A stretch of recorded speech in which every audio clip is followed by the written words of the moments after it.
Derita nenek Tukinah akhirnya berakhir.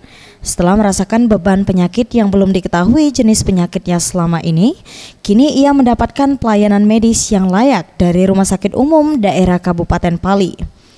Setelah Wakil Bupati Ferdian Andreas Lakoni dan pihak Dinas Kesehatan Kabupaten Pali mengetahui kesusahan nenek tersebut dan membawanya ke rumah sakit. Wakil Bupati Pali menyatakan bahwa pemerintah tengah berupaya menanggulangi persoalan-persoalan seperti yang dialami nenek Tukinah melalui program Dokter Masuk Desa. Dari tim kesehatan Dinkes, saya perintahkan untuk segera menanggulangi persoalan-persoalan masyarakat miskin yang terkendala persoalan kesehatan. Untuk biaya pengobatan kita sudah gratis. Dari keterangan Suratno, anak Tukinah, sakit yang diderita ibunya sudah berlangsung lama.